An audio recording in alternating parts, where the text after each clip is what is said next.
Bismillah. Alhamdulillahi Rabbil Alamin. Wa sallallahu wa sallam ala nabiyyihil karim wa ala alihi wa sahbihi ajma'in. Allahumma allimna ma yanfa'una wanfa'na bima 'allamtana wa zidna ilman ya rabbal alamin.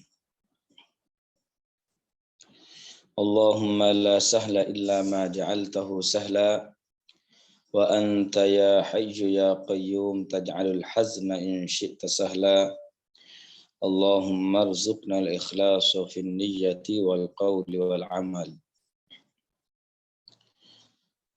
Teman-teman yang semoga sama-sama mendapatkan rahmat dari Allah Subhanahu wa taala.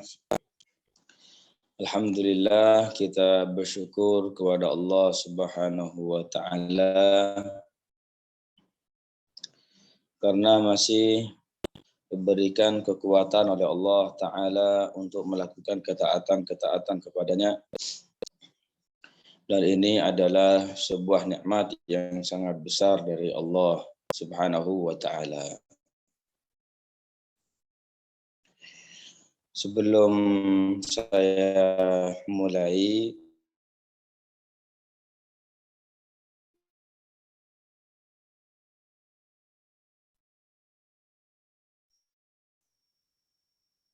pembacaan kitab yang kita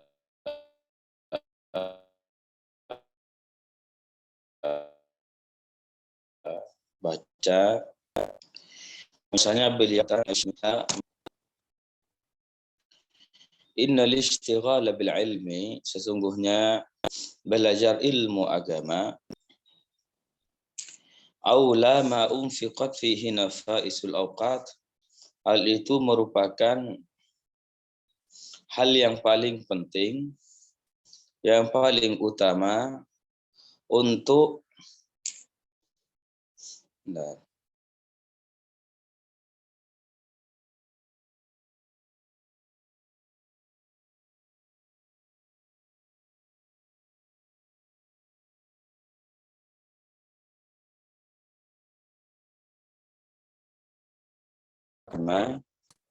aula ma unfiqat fihi nafaisul awqat adalah sesuatu yang paling utama untuk menggunakan waktu-waktu kita yang berharga. Jadi kalau kita mempunyai waktu, ya, maka waktu ini sebaiknya kita gunakan untuk apa? Ya, maka yang terbaik untuk menggunakan waktu ini adalah dengan belajar ilmu agama, ya, terutama hal yang berkaitan dengan akidah Ahlus Sunnah wal Jamaah.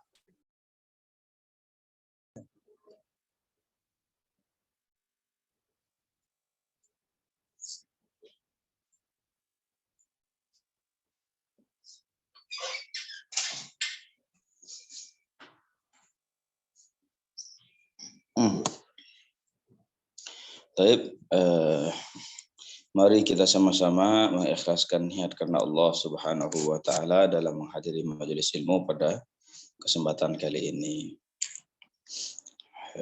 Nah, kita akan melanjutkan kembali insyaallah taala pembacaan kitab kita, yaitu pembacaan kitab yang dikarang oleh Al-Alim Al-Allamah Al-Muhaddits Asy-Syaikh Abdullah Al-Harari rahimahullahu taala rahmatan wasi'ah.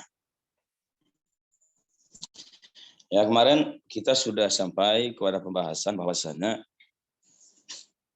ya, kita katakan kemarin bahwasanya di antara keyakinan, ya, orang-orang Wahabi, ya, pengikut Muhammad bin Abdul Wahhab,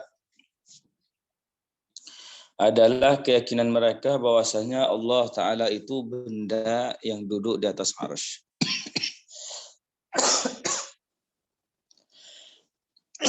Jadi ketika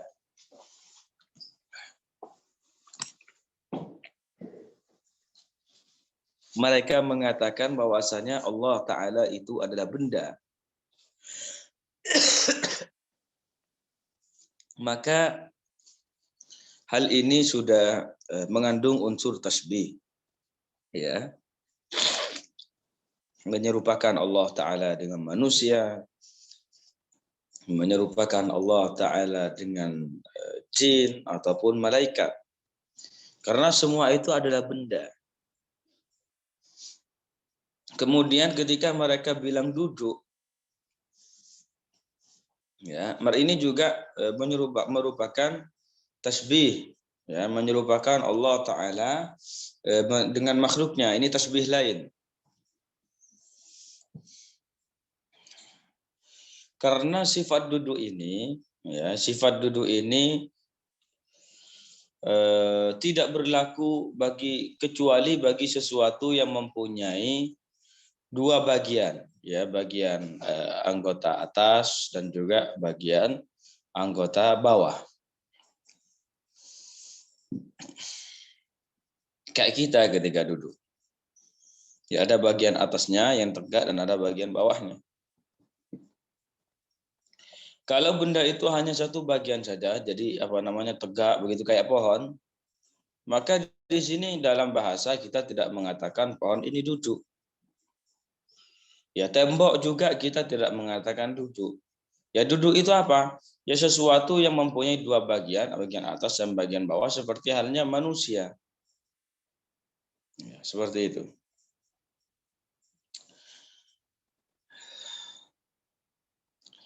Dan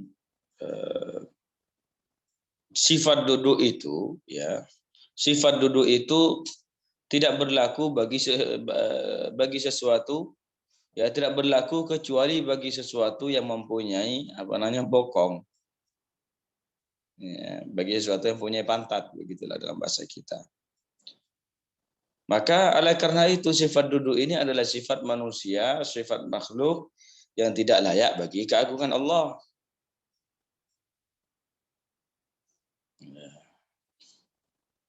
Dan ini, ya, memang orang Wahabi itu ada sebagian mereka memang yang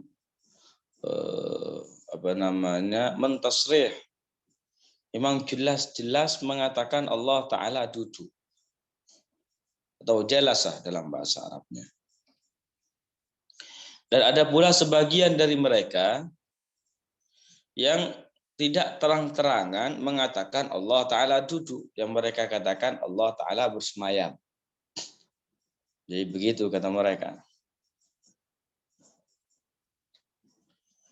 Dan sebagian dari mereka, ya, yang mengatakan bahwasanya Allah Ta'ala itu bersemayam, dan kata mereka Allah tidak boleh disifati dengan sifat duduk, kata mereka yang mengatakan, orang Wahabi yang mengatakan Allah Ta'ala bersemayam di atas arsy.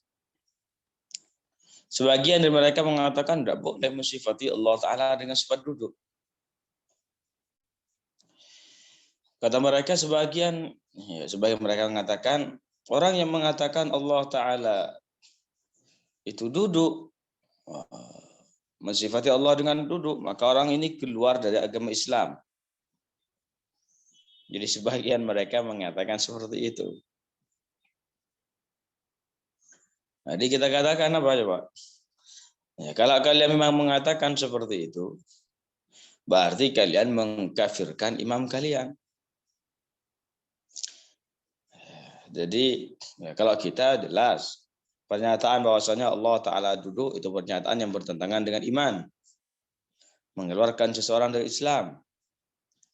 Kemudian demikian juga perkataan bahwasanya Allah Ta'ala bersemayam di atas arsy itu juga mengeluarkan seseorang dari agama Islam, membatalkan keimanan. Dua-duanya sama.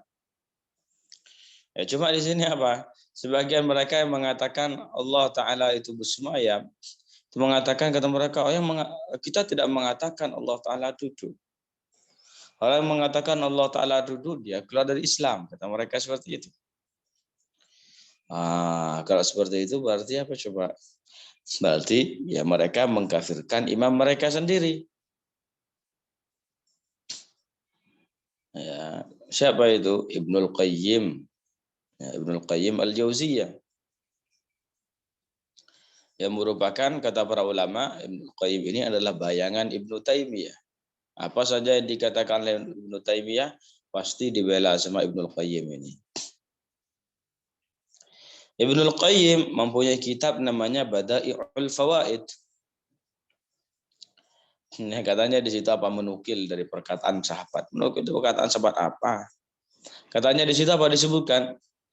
Disebutkan gini, perkataan wala tunkiru annahu qa'iduhu wala tunkiru annahu yuq'iduhu. La tunkiru, jangan kalian mengingkari bahwasanya Allah Ta'ala itu duduk di atas arsy. Qa'id bahasanya, duduk di atas arsy. Nah, berarti mereka mengkafirkan apa coba? Imam mereka sendiri. Karena imam mereka mengatakan bahwasanya Allah Ta'ala duduk di atas arsy. Ya, walaupun memang banyak dari orang Wahabi yang mengatakan seperti ini.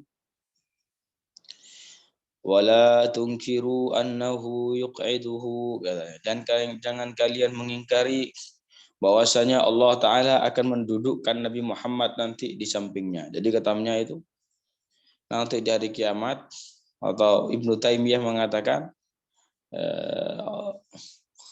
Allah Ta'ala itu ukurannya sama seperti arsy.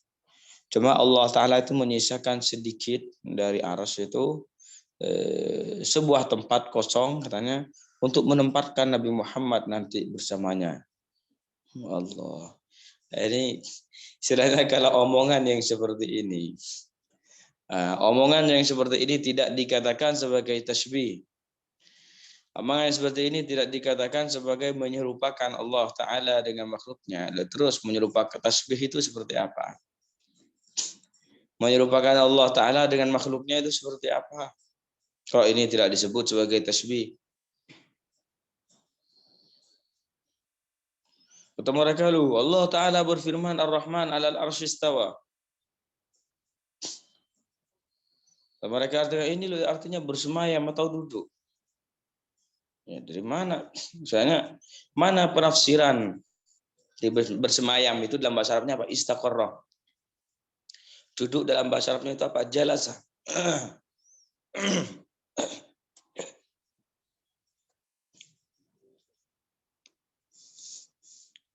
Mereka menafsiri istawa dengan jalasa ataupun istaqarra. Mana ya perkataan ulama yang mu'tabar yang menyatakan bahwasanya makna istawa dalam ayat ini adalah istaqarra ataupun jalasa. Mana? Sebutkan. Enggak ada. Ya, tidak ada ulama yang menyatakan bahwasanya istawa dalam ayat ini maknanya istaqarra, yaitu bersemayam, atau jalasa, yaitu duduk. Tidak ada itu penafsiran seperti itu. Paling apa ada, tetapi apa hasil dari kenakalan tangan mereka.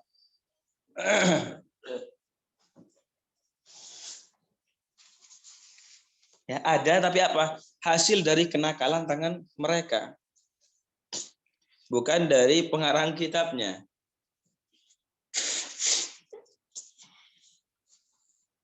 Apa itu? Yaitu dalam kitabnya Imam Abu Hanifah. Kitab Al-Wasiyah. Jadi dalam kitab itu aslinya gimana disebutkan ketika ayat ini bahwasanya Allah Ta'ala istawa terhadap arsy. Tanpa istawa di sini nggak diartikan. Tapi apa kata beliau? Di antara perkataannya min ghairi istiqrar. Jadi Allah Ta'ala istawa terhadap arsy tetapi bukan dengan makna bersemayam. Itu asli kitabnya seperti itu, manuskripnya seperti itu. Kemudian setelah itu mereka cetak. Ya. Dan dalam cetakan tersebut mereka rubah itu lafadznya. Ya, jadi yang asalnya min ghairi istiqrar, tanpa Allah Ta'ala bersemayam di atas arsy, dirubah lafadznya menjadi wastaqarra alaih. Bahwasanya Allah Ta'ala katanya apa? Istawa terhadap arsy dengan makna Allah Ta'ala bersemayam di atas arsy. Wastaqarra alaihi. Jadi itu apa? Dirubah, dan ini merubah makna.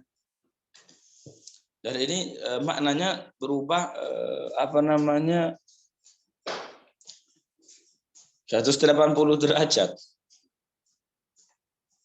Yang asalnya tanpa bersemayam di atas arsy, kemudian dirubah sama mereka dengan dan Allah bersemayam di atas arsy.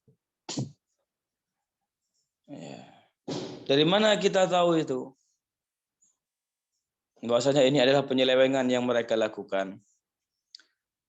Ya, Allah Subhanahu wa taala membongkar kedok mereka.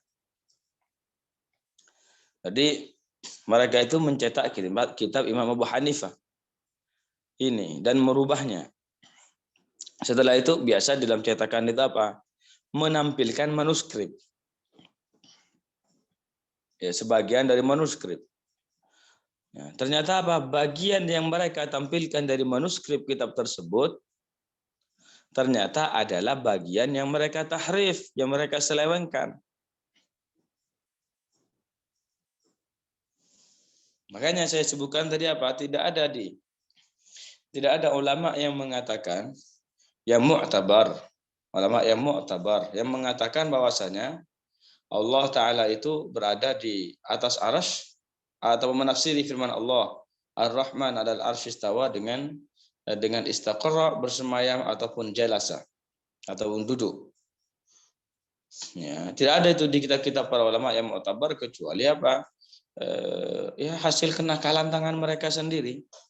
Seperti yang saya sebutkan tadi, kitab Al-Imam Abu Hanifah radhiyallahu anhu wa ardhah. Baik. Kata mereka, Allah Ta'ala, kita ketika berdoa, kita mengangkat tangan ke arah langit. Itu menandakan Allah Ta'ala berada di atas langit, kata mereka. Kita tanyakan itu dari mana perkataan seperti ini. Pertama. Jadi mereka menyimpulkan, jadi kesimpulan bahwasanya kita menghadapkan tangan ke arah langit itu dikarenakan Allah Ta'ala berada di atas langit. Kesimpulan yang seperti ini itu dari mana? Mana dalilnya? Ada nggak di Al-Quran? Ada nggak di Al-Quran disebutkan orang Muslim mengangkat tangan ke arah langit ketika berdoa dikarenakan Allah ada di langit? Ada nggak dalam Al-Quran kayak gitu? Ada nggak dalam hadis kayak gitu? Ada nggak dalam perkataan para ulama yang mu'tabar seperti itu? Nggak ada. Ya terus dari apa dalil mereka bahwasanya jadi bahwasanya kita mengangkat tangan ke arah langit dikarenakan Allah Ta'ala ada di langit. Kesimpulan ini dari mana munculnya? Dari Al-Quran nggak ada, dari hadis nggak ada. Sedangkan mereka selalu bilangnya apa? Ayo kembali kepada Quran dan hadis.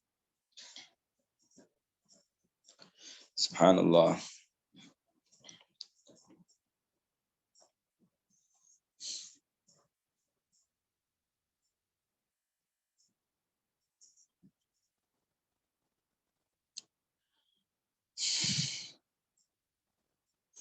Ya, para ulama mengatakan bahwasanya hal tersebut ya, kita menghadapkan tangan ke arah langit ketika kita berdoa dikarenakan langit itu adalah kiblat kita berdoa.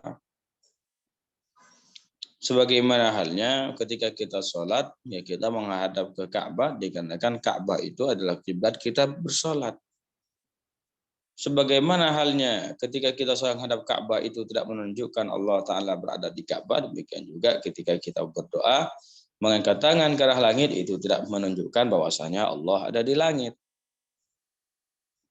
Nah, jadi begitu. Makanya jangan mau dikelabuin kayak gitu. Bahkan ya, subhanallah, Ibnul Qayyim dalam sebuah kitabnya, saya ada kita lembarannya, cuma saya lupa nama kitabnya apa, di Bada'iul Fawaid atau di lainnya saya lupa. Tapi itu karangan Ibnul Qayyim. Katanya apa, di antara bukti bahwasanya Allah Ta'ala berada di langit, berada di arah atas, Coba lihat ayam kayak ayam itu. Coba ketika mereka minum, ya, jadi kan ketika mereka ngambil air kan nunduk dulu ya kan. Habis itu langsung apa coba? Habis ngambil air ke bawah, langsung menengadahkan wajahnya, kepalanya ke arah langit. Itu menandakan Allah Ta'ala katanya apa berada di langit. Yang seperti ini yo bukan dalil toh. Masa membuat dalil bahwasanya Allah tentang sebuah akidah, permasalahan yang sangat inti, permasalahan yang sangat mendasar dalam agama Islam, mengambil dalilnya itu dari mana? Dari hewan. Jadi katanya hewannya ini dia ayam ini ketika dia minum dia menengadahkan tangan mukanya ke arah langit. Itu tanda Allah Ta'ala berada di langit. Itu gimana itu? Jadi subhanallah.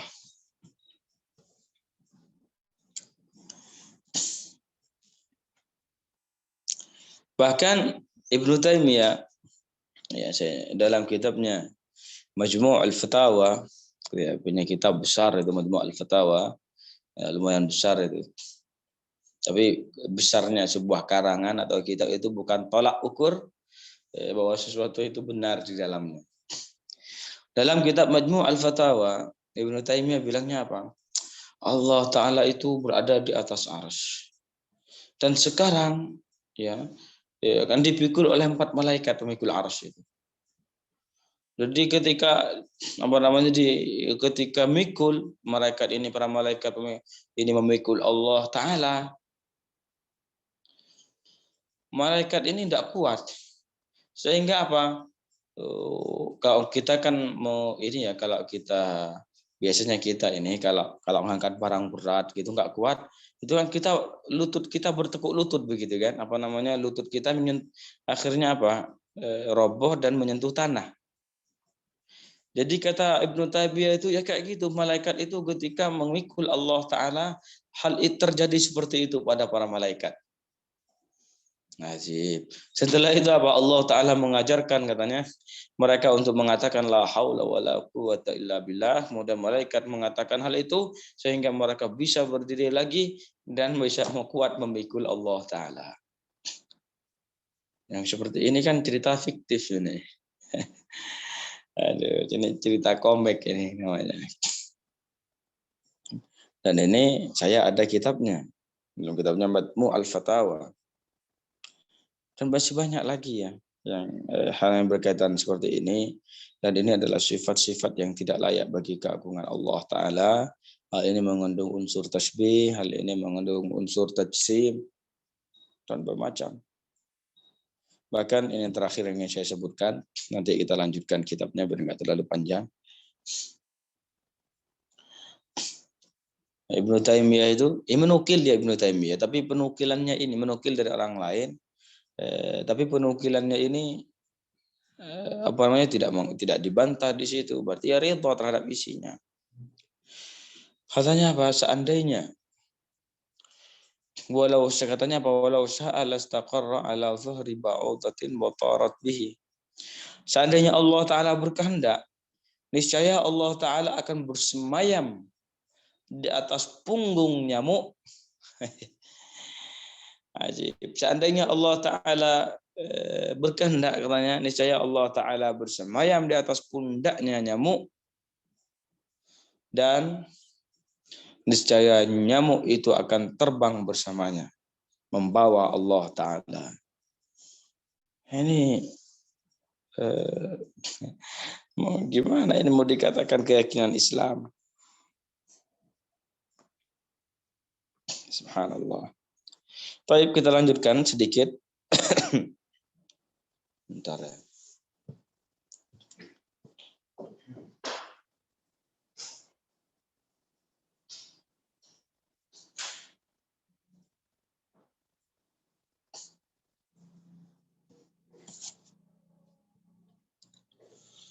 Baik, qala al-muallif rahimahullahu taala rahmatan wasi'ah.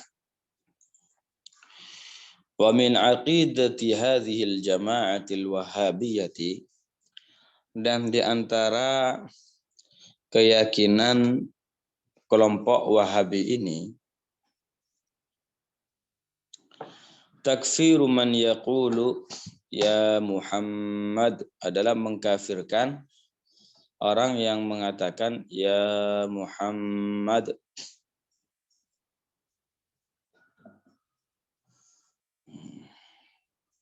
Jadi nanti ada ya bantahannya di bawah ya akan disebutkan. Bahwasanya ya,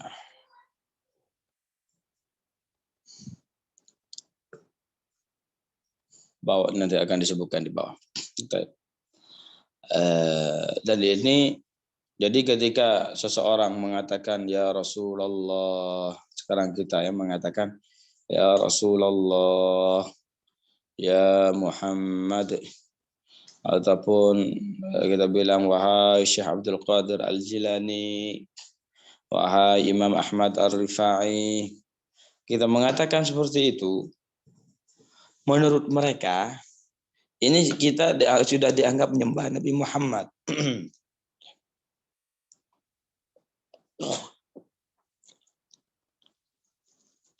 Dianggap sudah menyembah Syekh Abdul Qadir Al-Jilani. Ataupun dianggap menyembah Al-Imam Ahmad Ar-Rifai.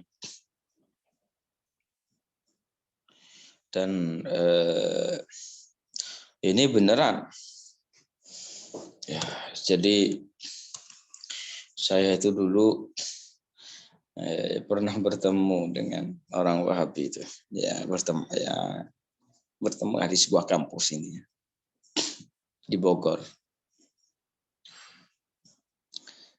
Nah, anak itu bilang ke saya saya kasihan ke bapak saya. Bilang, kenapa bapak kamu? Bapak saya selalu melakukan kesyirikan. Bayangkan. Anaknya itu sudah bilang gitu. Lalu bapak saya selalu melakukan kesyirikan. Saya tanya, emangnya bapak kamu kenapa? Melakukan kesyirikan gimana? Katanya, itu bapak saya selalu bilang, selalu membaca ketika malam Jumat, selalu baca apa? Ya Rabbi bil Mustafa baligh maqasidana. Wafir lana ma madaya wasi'al karami. Ini itu langsung ngomong saya sendiri. Coba. Jadi subhanallah. Ya begitulah mereka. Dan enggak usah malas ngomong baca. Kemudian wa takfiru man yazuru qubural anbiya wal auliya litabarruk. Nah katanya juga apa mengkafirkan keyakinan mereka itu mengkafirkan orang yang datang ke kuburan para nabi, ya, ziarah makam para nabi, para wali untuk tabarruk, mencari keberkahan. Makanya mereka itu bilangnya apa? Kuburiyun. Nah, jadi mereka punya istilah sendiri bagi orang Ahlus Sunnah wal Jamaah yang biasa ziarah kubur. Mereka bilangnya apa? Kuburiyun. Dan ini dalam kitab-kitab mereka itu disebutkan, ya, dalam kitab-kitab mereka itu disebutkan. Dan saya juga pernah ngobrol sendiri dengan mereka. Ya. Kebetulan waktu itu ada seorang tamu dari Arab Saudi, artinya syekhnya mereka. Oh, mereka bilang kuburiyun, kuburiyun, kuburiyun. Dan juga ustadz-ustadznya mereka dari Indonesia juga sering bilang kayak gitu, kuburiyun. Apa maksud mereka ketika mereka bilang kuburiyun? Maksud mereka itu apa? Kita ini adalah penyembah kubur. Jadi datang ke kuburan, ngaji. Kata mereka haram. Berdoa di kuburan. Oh itu nyembah kuburan. Berdoa kepada kuburan. Kemudian kalau kita usap-usap kuburannya, oh itu nyembah kuburan. macam-macam yang mereka sebutkan. Padahal salah seorang sahabat Rasulullah namanya Abu Ayyub Al-Ansari. Abu Ayyub Al-Ansari ini adalah orang yang pertama kali disinggahi oleh Rasulullah, ya, rumahnya ketika Rasulullah hijrah ke kota Madinah. Dan Abu Ayyub Al-Ansari ini beliau adalah seorang pembesar sahabat-sahabat Rasulullah. Beliau meninggalnya itu di mana? Di Istanbul. Sekarang makam beliau di sana. Alhamdulillah saya juga sudah sampai, itu di Turki itu. Dan sampai sekarang itu masih banyak sekali orang yang ziarah ke sana. Walaupun masa corona banyak tetap itu antri. Beliau meninggal di sana karena ingin memperjuangkan, ingin menaklukkan kota Konstantinopel, yaitu Istanbul sekarang. Dalam perjuangan beliau itu beliau meninggal. Karena ingin mendapatkan keutamaan yang disebutkan oleh Rasulullah. Jadi beliau mendengar sebuah hadis bahwasanya sebaik-baiknya pemimpin perang adalah disebutkan dalam hadis itu la tuftahanna al-Qistantiniyyah. Kota Konstantinopel akan ditaklukkan. Fa ni'mal amiru amiruha. Maka sebaik-baiknya pimpinan perang adalah pimpinan perang tersebut. Wa ni'mal jaisyu dzalikal jaish, dan sebaik-baiknya tentara perang adalah tentara perang tersebut.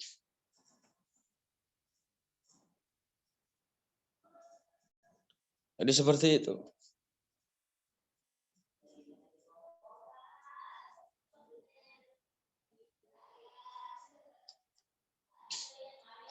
Jadi dikarenakan mendengar hadis ini dan ingin memperjuangkan, ya, dan ingin mendapatkan keutamaan yang disebutkan oleh Rasulullah, beliau berjuang ingin menaklukkan kota Konstantinopel, tetapi beliau tidak berhasil dan meninggal di sana. Lah, sahabat Abu Ayyub Al-Ansari ini, ya, beliau ini apa yang terjadi? Beliau suatu hari datang kepada makam Rasulullah. Ya. Kemudian setelah itu apa yang beliau lakukan?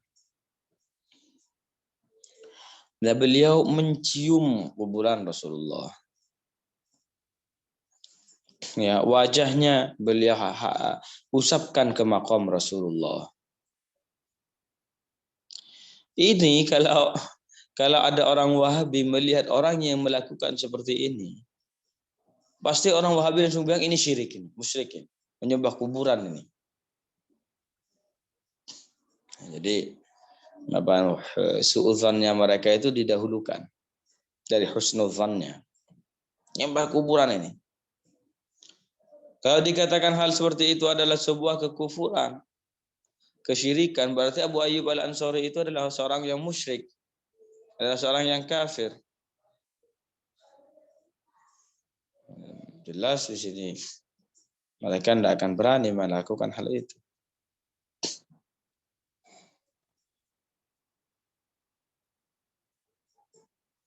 Jadi ini yang dilakukan oleh para sahabat, dan masih banyak contoh yang lain. Taib. Kemudian wa takfiru man yatamassahu bil qabri, dan mereka orang Wahabi juga mengkafirkan orang yang mengusap kuburan untuk tabarruk, untuk tabarruk. Wa takfiru man yu'alliqu ala sadrihi hirzan fihi Qur'anun wa dzikrullah. Dan juga mereka mengkafirkan orang yang mengkalungkan di dadanya sebuah hiriz yang di dalamnya terdapat ayat Al-Qur'annya, terhadap zikir kepada Allah.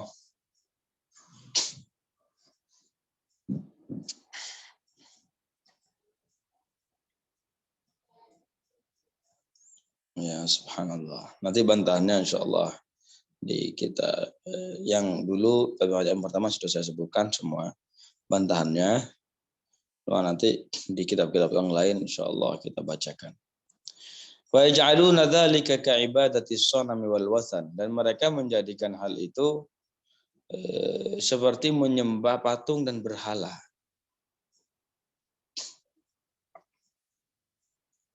Di sebagian negara itu, ya kan istilahnya itu heres itu gimana? Ya ada kalanya sebuah kertas dituliskan ayat Al-Quran ataupun tembaga ditulisin ayat Al-Quran untuk ayat-ayat penjagaan, setelah itu dikalungkan. Ini bukan suatu yang terlarang. Ini dicontohkan oleh sahabat Rasulullah. Di sebagian negara, dulu di Lebanon itu, kalau mereka melihat ada orang yang pakai hiris, kalung kayak gitu, kadang langsung ditarik itu dari lehernya. Sampai sebagian itu hampir tercekik gitu. Bayangkan, langsung ditarik begitu dari lehernya. Padahal itu ada benangnya. Subhanallah. Waqad khalafu bidzalika ma kana alaihi sahabatu wassalafus salih. Dan dengan hal itu mereka telah menyalahi ajaran para sahabat dan ulama salaf dan para ulama salaf yang soleh. Faqad thabata jawazu qawli ya Muhammad 'inda syiddati 'anis sahabah. Dan telah tetap kebolehan perkataan ya Muhammad ketika dalam keadaan susah, kesulitan dari para sahabat Rasulullah. Wa man ba'dahum minas salafis salih, dan orang-orang yang datang setelah mereka dari kalangan ulama salaf. Wa man ba'dahum fi kullil usur, dan orang-orang yang datang setelah mereka dalam setiap masa allati madat 'alal muslimin, yang telah dilalui oleh orang-orang Islam. Ibnu Taimiyah sendiri kok meriwayatkan dalam masalah hal ini. Subhanallah. Wa qad nassal Imam Ahmad bin Hanbal, dan Imam Ahmad ibn Hanbal telah menegaskan alladzihum yantasibuna ilaihi zuran fi biladihim, yang mereka orang-orang Wahabi menisbatkan diri mereka secara dusta terhadap Imam Ahmad bin Hanbal. Mereka mengatakan saya pengikut Imam Ahmad bin Hanbal. Padahal jauh sekali antara keyakinannya orang ini dengan keyakinan Imam Ahmad bin Hanbal. Beliau ini Imam Ahmad bin Hanbal menegaskan ala jawazi massi qabrin nabiyyi, yaitu atas kebolehan mengusap kuburan Nabi. Wa massi mimbarihi, dan mengusap mimbarnya, mimbar Nabi. Wa taqbilihima, dan juga mencium keduanya. Hingga nataqarruban ilallah bitabarruk, jika hal itu dilakukan untuk mendekatkan diri kepada Allah dengan cara bertabarruk, mengambil keberkahan. Wa dzalika fi kitabil masyhuri al-jami' fil 'ilali wa ma'rifatir rijal, dan hal itu disebutkan dalam kitabnya yang masyhur, yaitu al-jami' fil 'ilali wa ma'rifatir rijal. Ini teman-teman, kalau ada pertanyaan langsung ditulis ya, nanti insyaallah saya jawab jika saya tahu. Wa qad syadzu 'anil ummati bi takfiri man yastaghitsu bir rasul, dan mereka telah nyempal dari umat Nabi Muhammad dengan mengkafirkan orang yang melakukan istighatsah, meminta pertolongan dengan Rasulullah, wa yatawassalu bihi, dan bertawassul dengan Nabi, ba'da mautihi, setelah meninggalnya Nabi. Qalu at-tawassulu bi ghairil hayyil hadiri kufrun. Mereka mengatakan bahwasanya tawassul dengan selain orang yang hidup yang ada di hadapannya adalah sebuah kekufuran.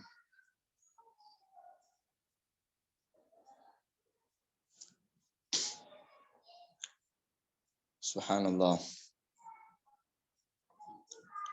Dan mereka mengatakan bahwasanya kata sebagian mereka mengatakan aneh, kok bisa Abu Jahal dan Abu Lahab ini lebih tinggi tauhidnya. Bayangkan bilanya Abu Jahal dan Abu Lahab dikatakan seorang yang mentauhidkan Allah, katanya lebih tinggi tauhidnya dari orang yang Islam, orang Islam yang mereka bertawassul dengan Nabi. Nah, ini banyak sekali perkataan-perkataan mereka dalam masalah ini. Fa'amalan bihadhihi al-qa'idati allati wada'uha, maka tidak naikkan, mengamalkan kaidah yang mereka taruh ini,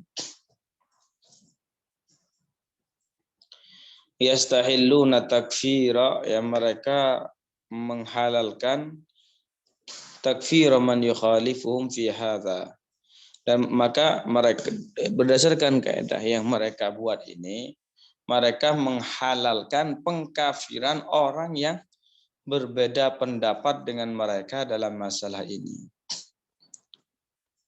Wa yastahilluna qatlahu, dan mereka juga menghalalkan pembunuhan. Bom bunuh diri itu dari mana coba? Kalau bukan dari mereka. Enggak ada dari kita itu. Fa inna za'imahum Muhammad ibn Abdul Wahhab, maka sungguhnya pimpinan mereka Muhammad bin Abdul Wahhab, qala, ia mengatakan, man dakhala fi da'watina, barang siapa yang masuk ke dalam dakwah kami, falahu ma lana wa alaihi ma alaina, maka orang ini akan senasib dengan kita. Wa man lam yadkhul fi da'watina, orang yang tidak masuk dalam dakwah kami, fahuwa kafirun mubahud dam, ya, maka orang ini kafir, halal darahnya. Perkataan ini disebutkan oleh Mufti Mekah, Mufti Syafi'i di Mekah, yaitu Al-Imam As-Sayyid Ahmad Zaini Dahlan dalam kitabnya Tarikh Umara Baladil Haram. Dalam risalahnya, di dalamnya tertulis Fitnatul Wahhabiyah. Jadi ya, ini apa? Inilah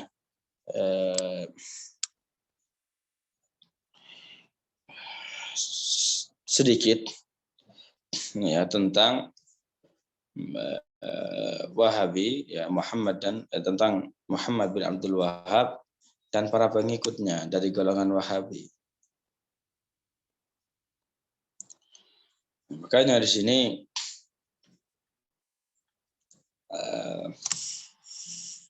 termasuk suatu kewajiban ya bagi kita untuk memperingatkan, ya,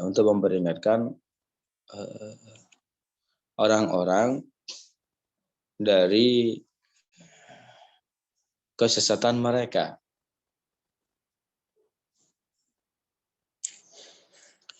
Karena jika kita tinggal diam,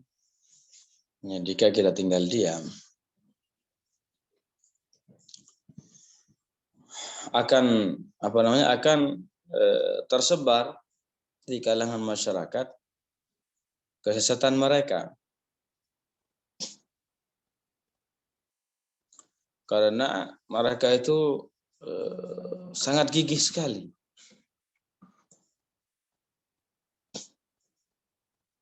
Ya, mereka itu sangat gigih sekali dalam menyampaikan kesesatan mereka. Dan jika kita tinggal diam, maka orang-orang awam akan mengira bahwasanya apa yang mereka katakan itu benar. Ya, karena mereka mengatakan dalam Al-Quran, Allah berfirman seperti ini. Dalam hadis, Rasulullah bersabda seperti ini. Dan padahal ya jelas,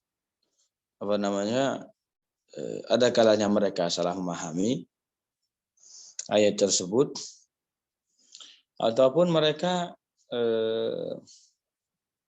ataupun ayat tersebut memang tidak ada kaitannya sama sekali tentang sebuah permasalahan itu. Dengan seperti sebagian orang yang apa, wes ngapain ngurus orang, urus agama sendiri, urus diri sendiri, ngapain ngurus orang.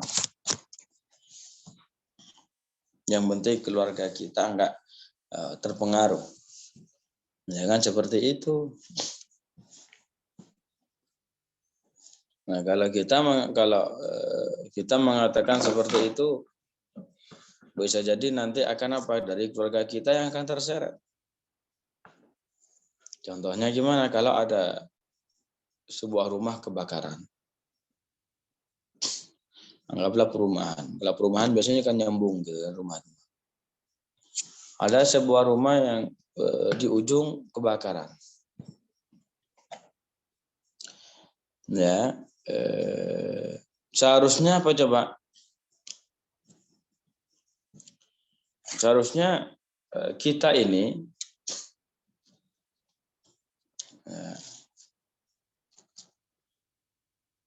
atau penduduk tempat tersebut ya bersama-sama memadamkan api itu. Ya harus memadamkan api itu. Karena kalau masing-masing rumah itu bilang bukan rumah saya terbakar, ya sudahlah. Ya kadang bilang begitu, bukan rumah saya kok yang terbakar, ya sudahlah. Biarin aja, gitu kan. Maka nanti apa akan yang akan terjadi coba? Apinya itu akan menjalar. Ya, apinya itu akan menjalar. Ya, sehingga nantinya dia itu apinya akan sampai ke rumahnya. Ya, apinya akan sampai ke rumahnya. Seperti itu. Sama juga dalam masalah ini, kalau seumpamanya bilangnya begitu, sudahlah, bukan keluarga saya. Yang penting keluarga saya nggak kena. Jangan bilang seperti itu. Kalau bilang seperti itu, nanti apa pada akhirnya anaknya juga akan kena keluarganya.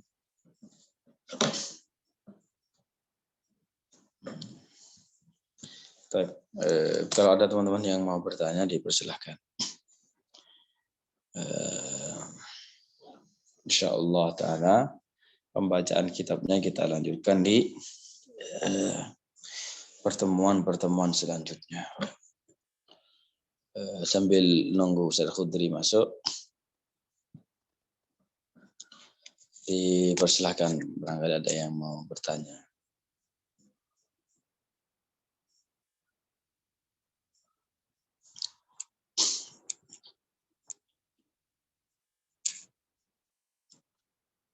Ya, karena memang banyak ya orang-orang itu yang mempunyai prinsip kayak gitu. Mempunyai prinsip kayak gitu.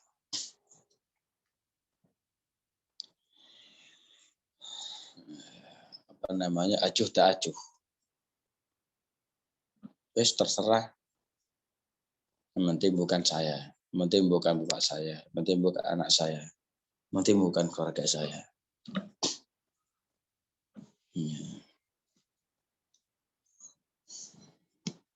Kalau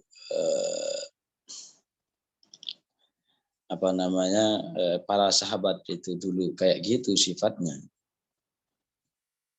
Yang penting saya, yang penting keluarga saya. Itu nggak akan Islam nggak akan gerak kemana-mana kalau kayak gitu.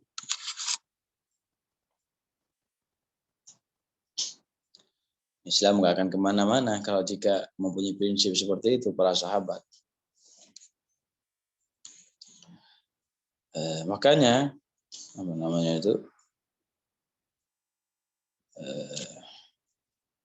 kita harus semampu kita untuk melakukan apa yang kita mampu dalam memperjuangkan agama ini, ikut andil.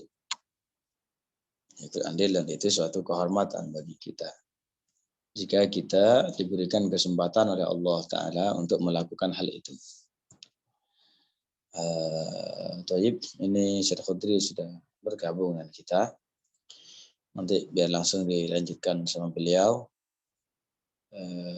Saya tutup ya pertemuan di sesi pertama ini dengan pembacaan tahlil dan istighfar. La ilaha illallah. Allahumma salli ala sayyidina Muhammad wa ala alihi wa sahbihi wa sallim. Rabbi ighfir li wa liwalidayya wa lil mu'minina wal mu'minat walhamdulillahi rabbil alamin. Barakallahu fikum wa sanallahu ilaikum. Wassalamualaikum warahmatullahi wabarakatuh.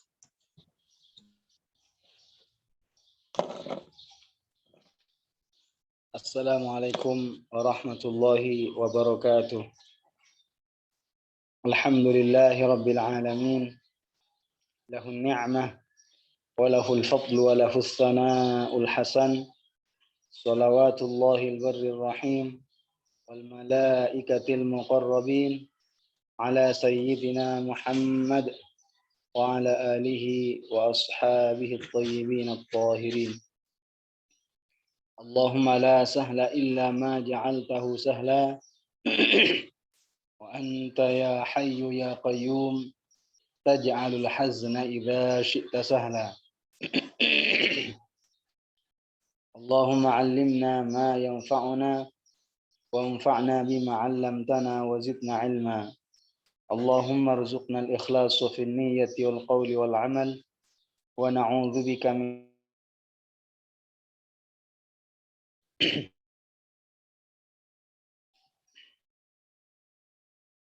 Di sesi kedua ini kita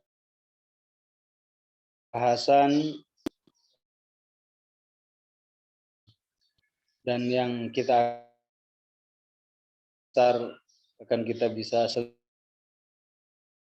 yang tersisa hanya sebagian kecil. Selesai. Tangan. Kita tidak melupakan niat ikhlas agar kita apa yang kita lakukan pada hari ini, pada pagi hari ini dapat berpahala dan kita mendapatkan ampunan dari Allah Subhanahu wa taala dengan keberkahan majelis ilmu agama ini. Silakan langsung dibuka matan mukhtasar. Qala al-muallif rahimahullah wal-la'ibu bin nardi. Wal-la'ibu bin nardi, termasuk maksiat tangan adalah bermain dadu. Ya. Jadi termasuk maksiat tangan ini termasuk maksiat tangan. Bermain dadu, permainan semacam ini dikenal di sebagian negara dengan nama az-zahr.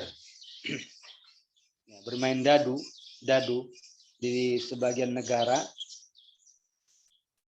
itu dikenal dengan nama az-zahr. Az-zahr.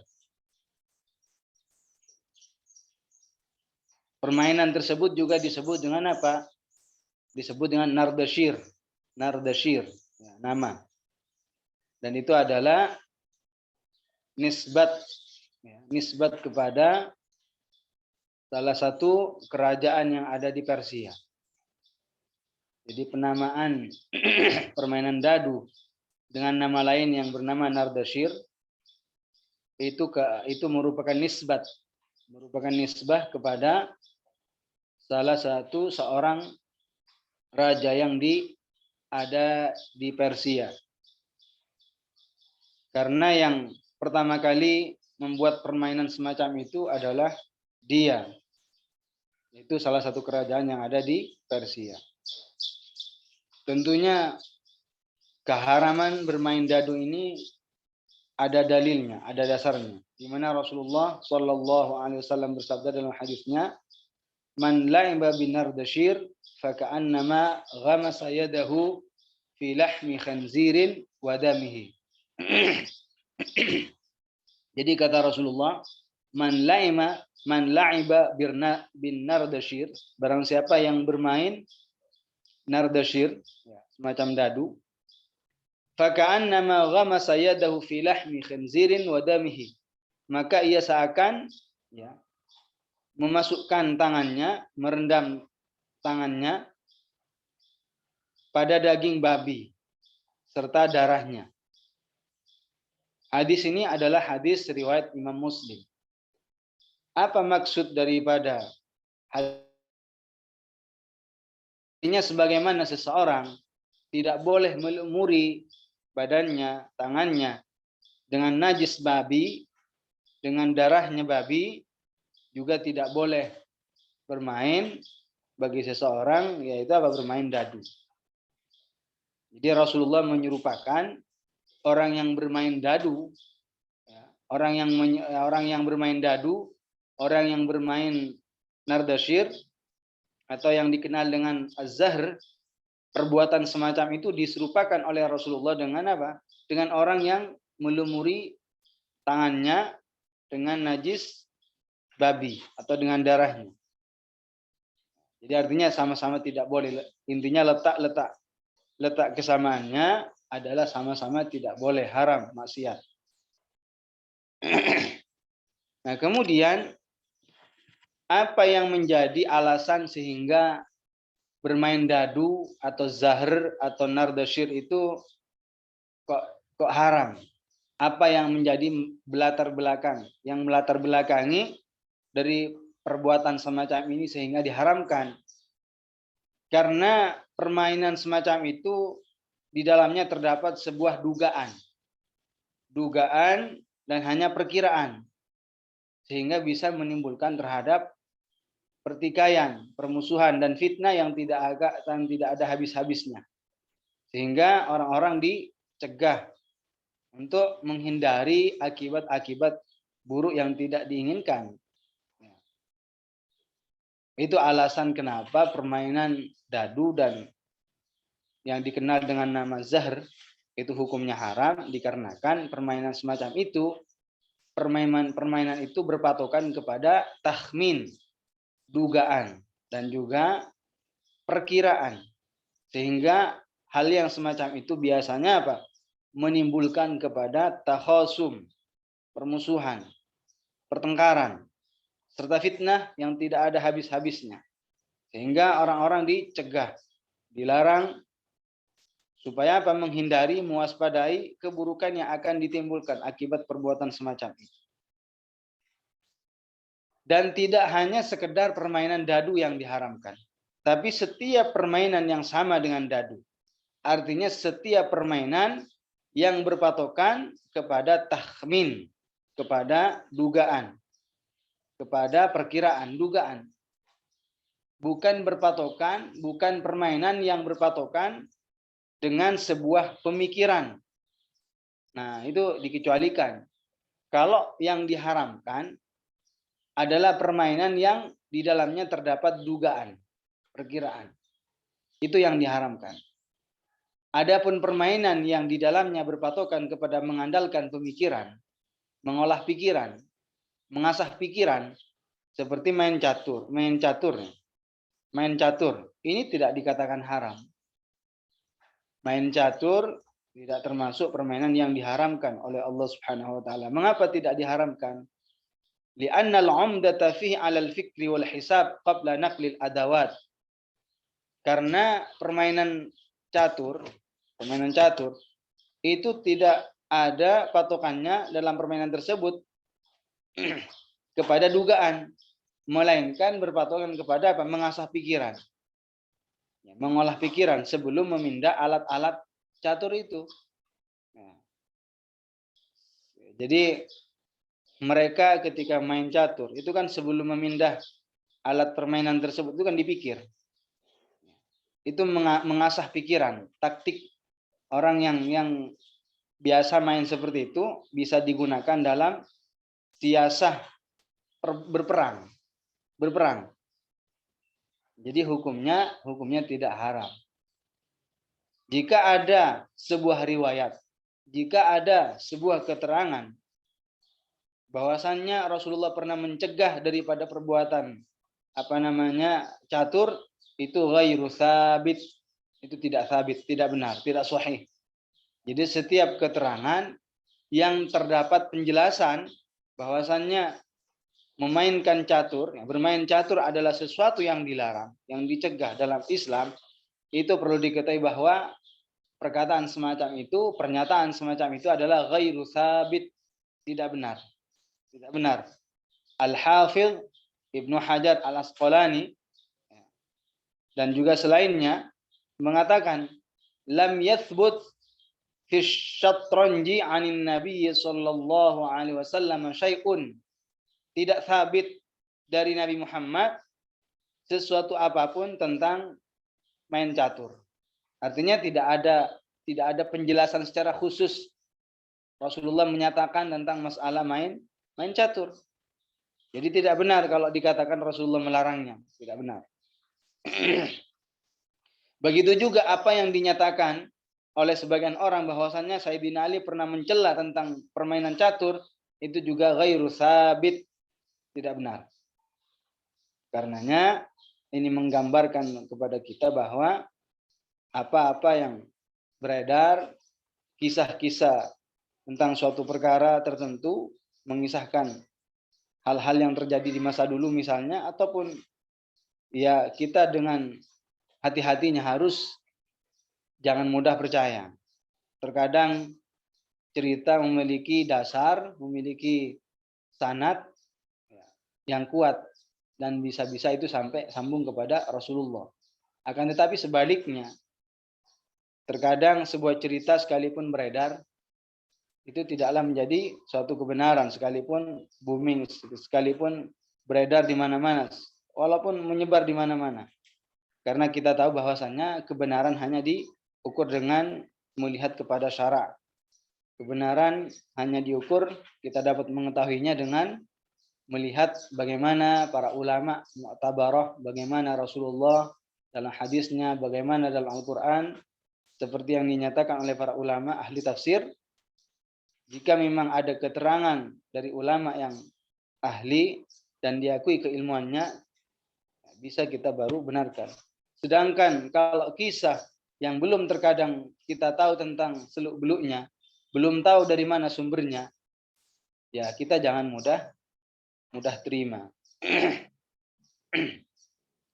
Apalagi sebagian orang terkadang belum tahu sumbernya tentang cerita yang diketahui, tentang cerita yang dia dengar, langsung disebar meluas.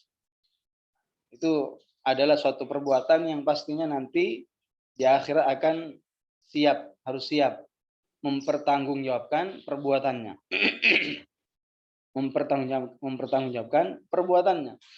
Jadi apa yang dinyatakan oleh sebagian orang bahwasannya bermain catur adalah manhiyun anhu, dilarang, itu ghairu sabit, tidak benar.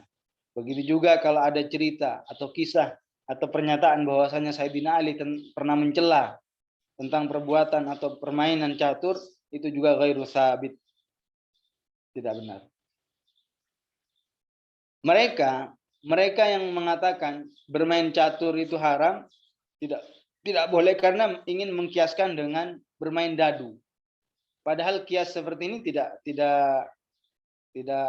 cocok. Tidak benar mengkiaskan permainan catur, mengkiaskan permainan catur dengan permainan dadu, sungguh tidak ada kesamaan. Sesuatu yang disamakan dengan benda lain, dengan perbuatan yang lainnya, itu kan kalau memang ada kesamaannya. Kalau memang tidak ada kesamaannya, karena beda. Kalau dalam permainan catur mengandalkan atau mengasah pikiran. Tapi kalau dalam permainan dadu, itu adalah permainan yang berlandaskan dengan dugaan, mengira-ngira. Berbeda dengan catur. Jadi permainan catur itu sangat membantu dalam taktik berperang. Membantu.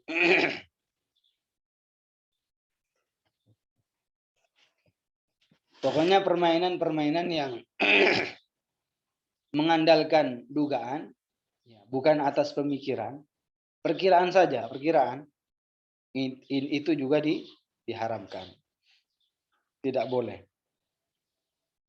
Apalagi permainan tersebut disertai dengan perjudian, itu tambah malah berlipat dosanya, maksiatnya berlipat.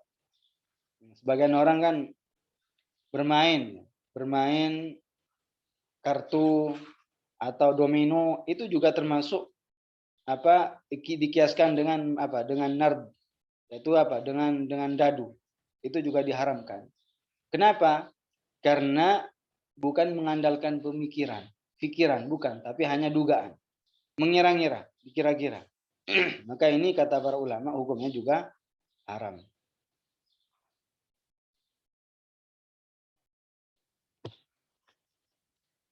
Jadi apabila permainan tersebut yang diharamkan disertai dengan qimar, perjudian, ini adalah dosa besar. Disertai perjudian, ini adalah termasuk dosa besar.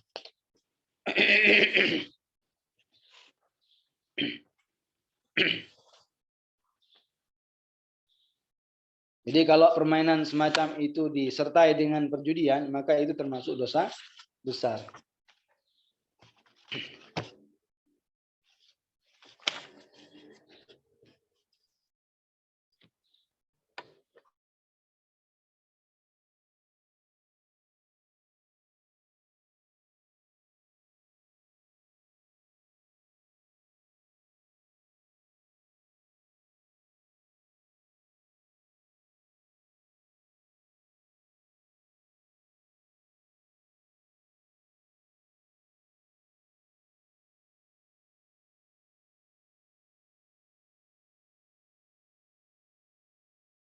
Permainan yang di dalamnya perjudian.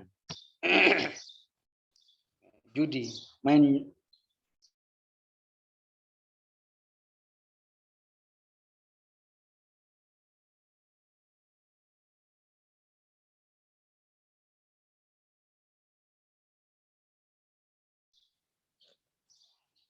ya, jadi sama dengan maksiat tangan juga, masih lingkup tentang maksiat tangan adalah setiap permainan yang di dalamnya ada unsur qimar, yaitu perjudian. Artinya apa? Seperti ada orang masing-masing dari dua pihak mengeluarkan taruhan. Lalu pemenangnya mengambil taruhannya tersebut. Ini hukumnya haram. Jadi berjudi itu hukumnya haram, tidak boleh. Judi yang diharamkan modelnya itu seperti apa? Seperti masing-masing dari dua pihak mengeluarkan atau memberikan taruhan. Di mana nanti kalau di dalam permainan itu ada yang menang, maka yang menang itulah akan mengambil taruhannya. Ini tidak boleh. Ini permainan yang keharamnya sudah diijma. Sudah disepakati. Jadi masing-masing dari dua pihak mengeluarkan taruhan, lalu sepakat mereka antara berdua bahwa yang menang nanti akan mengambil taruhannya milik punya orang lain. Baik taruhan itu ya berupa uang atau berupa makan atau berupa apa, itu tidak boleh, hukumnya haram. Jadi harus diperhatikan. Jadi makanya kata Rasulullah, penyebab orang itu doanya tidak dikabulkan oleh Allah Subhanahu wa taala, tidak mustajab, gara-gara apa? Memakan harta haram. Memakan harta yang haram. Apa kata Rasulullah? Bagaimana bisa diterima doanya? Sedangkan pakaiannya perkara haram. Makanan yang dia makan perkara haram. Nah, jadi itu yang menjadi hambatan, menjadi penghalang, menjadi sebab di mana tidak cepat terkabulkan doanya oleh Allah Subhanahu wa taala. Karena kalau lihat sejarah tentang Sayyidina Abu Bakar dulu, itu benar-benar memastikan bahwasannya makanan yang beliau makan itu benar-benar dari perkara yang halal. Benar-benar dari perkara yang halal. Jadi kalau orang-orang yang benar-benar memperhatikan makanannya, pakaiannya, atau hal yang lainnya, memperhatikan, betul-betul dipastikan tentang kehalalan dan kebolehannya, maka doanya mujarrab. Maka doanya mujarrab. Doanya mustajab. Dulu itu kalau orang lagi sakit, biasanya di daerah Ethiopia, Afrika, itu mereka kumpul baca surat Yasin demi mendapatkan kesembuhan seseorang yang lagi sakit.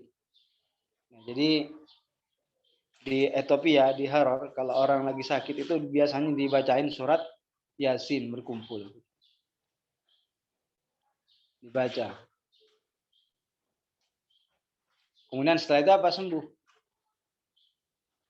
Kalau di zaman sekarang, ketika ngumpul-ngumpul, kadang ya ada yang cepat sembuh, ada yang nggak sembuh-sembuh. Itu yang perlu dievaluasi. Kenapa nggak sembuh? Kenapa apa yang kita minta tidak terkabulkan? Harus kita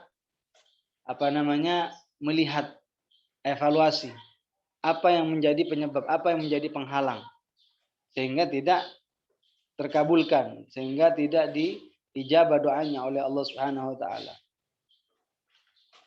Kalau dulu itu orang-orang yang memang dekat kepada Allah Subhanahu wa taala, ketika menulis sebuah huruf saja itu bisa membuat jin itu takut keluar. Kita sering mendengar perkataan Dzunun al-Misri yang isinya tentang akidah. Apa kata beliau? Mahma tasawwarta bi balik fallahu bi khilafi dzalik. Yang artinya apapun yang terlintas di benakmu tentang Allah Subhanahu wa taala, maka Allah tidak seperti itu. Apa yang terlintas dalam pikiran, dalam benak kita, dalam benak manusia tentang Allah, maka Allah tidak seperti lintasan tersebut.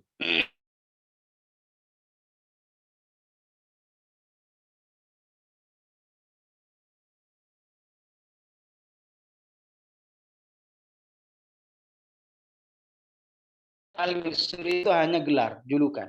Dzunun itu kan maknanya apa? Yang memiliki nun, huruf nun. Nama aslinya adalah Thaban ibn Ibrahim al-Misri. Namanya aslinya adalah Thaban ibn Ibrahim al-Misri. Julukannya, gelarnya adalah Dzunun, memiliki nun. Apa yang menjadikan beliau sehingga dijulukin atau diberi gelar Dzunun yang memiliki nun? Kisahnya bahwasannya suatu hari beliau didatangi oleh seseorang membawa anaknya yang terkena gangguan jin. Anak yang terkena gangguan jin tersebut cukup ditulis oleh Dzunun al-Misri dahinya. Ditulis apa? Nun, ditulis. Ya, di dahi anak yang terkena gangguan jin tersebut ditulis oleh Dzunun al-Misri. Ditulis apa? Ditulis nun. Nun. Setelah itu apa? Jinnya kabur, jinnya minggat. Jinnya kabur, lari, keluar. Tidak mengganggu lagi. Kemudian di waktu yang berbeda, setelah itu ada orang lain lagi datang ke rumah milik Dzunun al-Misri. Sama kasusnya juga. Ada yang terkena gangguan jin. Pada saat itu Dzunun al-Misri tidak ada di rumah. Yang ada pada saat itu muridnya. Karena tahu murid itu bahwasannya Dzunun ketika mendapati orang yang terkena gangguan jin cukup ditulis dahinya dengan kalimat dengan huruf nun, dia coba juga Pak, memberanikan diri menulis juga di dahi orang yang terkena jin itu ditulis nun. Jinnya nggak kabur-kabur, jinnya nggak lari-lari, jinnya nggak keluar. Bahkan jin itu mengatakan ini nunnya ya nun, tapi nunnya beda dengan nun Dzunun al-Misri. Jadi apa namanya?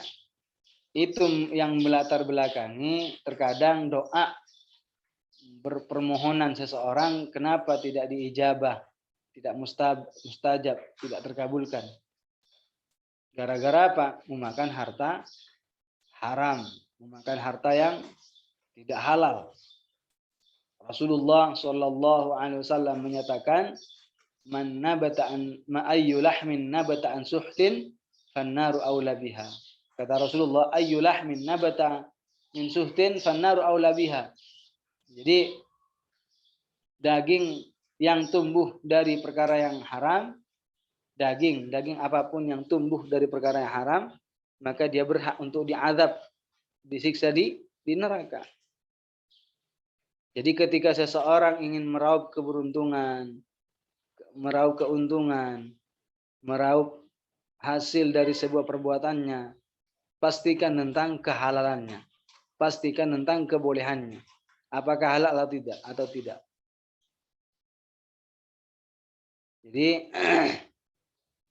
Jadi perbuatan semacam ini hasil daripada perjudian haram, bermainnya dilarang, hasil daripada perjudian juga haram. Dan juga ketika dimakan haram. Jadi intinya kalau orang yang melakukan semacam itu, keharamannya, dosanya berlipat-lipat. Haram karena memainkan judi, haram karena memberikan taruhan, dan haram ketika dia makan. Dan sholat yang dilakukan tidak berpahala. Karena kata para ulama, di antara syarat untuk memperoleh pahala sholat, harus ayyakuna ma'kaluhu wa malbusuhu wa musallahu halalan. Kata para ulama, syarat agar sholat itu berpahala, makanannya, pakaiannya, tempat sholatnya halal. Sehingga kalau dari perkara yang haram dia gunakan, dia makan, sholatnya tidak berpahala. Ya, sebagian orang menganggap telah melakukan suatu kewajiban dan menganggap dirinya telah melakukan perintah sepenuhnya, secara sempurna, padahal tidak. Tanpa memikirkan, tanpa memperhatikan dari berbagai sisi. Oleh karenanya, berjudi adalah sesuatu yang dilarang. Tidak hanya sekedar dalam undang-undang negara, perjudian itu dilarang. Tapi dalam hukum Islam memang dilarang. Tidak boleh. Ini biasanya ada terjadi permainan di antara anak-anak. Sehingga bagi wali, orang tuanya wajib mencegahnya. Yaitu apa? Bermain, nggak tahu kalau di daerah-daerah kalian. Di sebagian daerah itu anak-anak main bonbon. Manisan itu. Diikat dengan ketali, semacam benang. Lalu nanti diadu. Ujung dari benang itu dikasih manisan atau makanan apa. Lalu diadu. Nanti yang menang dia ngambil.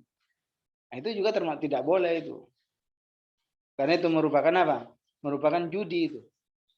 Ya karena memang statusnya dia masih belum mukallaf, ya tidak dicatat sebagai dosa karena belum mukallaf.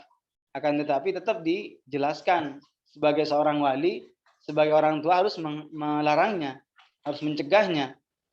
Dan dijelaskan kalau itu adalah perbuatan yang tidak diperbolehkan. Agar ketika dewasa dia tidak terbiasa. Ketika dia sudah dewasa, sudah memasuki usia mukallaf, dia tidak melakukan. Jadi bagi orang tua, wali yang menemukan anaknya memainkan permainan semacam itu, hendaknya melarangnya, tidak boleh. Jadi tidak boleh. Pokoknya setiap permainan yang ada unsur perjudian, masing-masing dari dua pihak memberikan taruhan. Yang kalah, taruhannya itu diambil oleh yang menang. Itu tidak boleh. Entah itu taruhannya berupa sesuatu apapun, tetap nggak boleh. Berupa makanan, nggak boleh. Ini bukan ikut lomba ya. Bukan misalkan saya mengadakan lomba apa, lalu datang beberapa peserta ikut lomba. Nanti kan dikasih hadiah. Dikasih hadiah, itu lain. Yang tidak boleh itu masing-masing misalkan memberikan apa? Memberikan taruhan. Ini taruhannya, ini taruhannya. Nanti yang kalah, nanti yang menang ngambil semua taruhan itu. Nah, itu yang tidak boleh. Itu yang tidak boleh.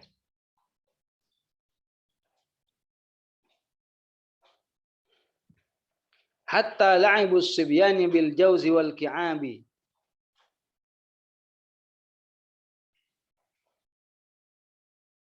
Bahkan sampai permainan anak kecil yang berupa buah jauz. Buah jauz ini semacam permainan yang biasanya menggunakan buah jauz. Bahkan permainan anak kecil pun yang menggunakan buah jauz itu tetap diharamkan, tidak boleh. Harus dicegah, bagi orang walinya harus melarangnya. Wal ki'ab, dan juga apa, tulang, mata kaki. Al ki'ab itu semacam tulang dibuat mainan. Itu juga tidak boleh. Jadi permainan jauz, permainan buah jauz atau ki'ab, mata kaki binatang, itu menyerupai permainan dadu dan juga perjudian. Jadi tidak boleh bagi seorang wali memperbolehkan atau memberikan kesempatan bagi anaknya untuk memainkan alat-alat tersebut, tidak boleh. Jadi setiap permainan yang di dalamnya terdapat perjudian haram hukumnya, walaupun anak-anak yang mainkan tidak boleh, harus dicegah, harus dilarang.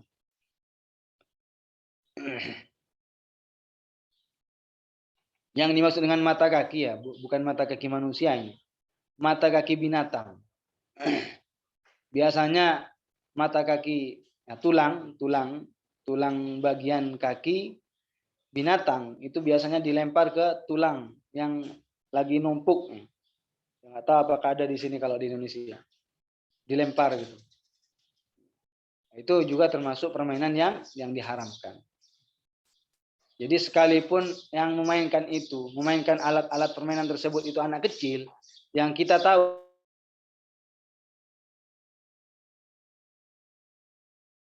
wajib melarangnya. Hadza. Jadi wajib bagi walinya mencegahnya, jangan diberikan kesempatan untuk membiasakan diri main-main hal yang semacam itu. Jangan dibiasakan dirinya memainkan alat-alat permainan semacam itu. Ini tidak boleh. Juga semacam bermain dadu, artinya tidak boleh juga, sama dengan permainan dadu, adalah permainan yang disebut dengan lotre. Ya. Bermain lotre juga tidak boleh, atau loto. Ini juga tidak boleh. Atau perjudian dengan pacuan kuda. Sebenarnya kalau pacuan kuda itu tidak haram, hanya pacuan kuda. Tapi perjudiannya itu yang diharamkan. Jadi tidak boleh. Jadi orang yang pacuan kuda, mengadakan pacuan kuda, lalu memberikan taruhan masing-masing dari mereka peserta, nanti yang menang akan mengambil taruhannya. Ini juga termasuk yang diharamkan oleh Allah Subhanahu wa taala, termasuk maksiat tangan.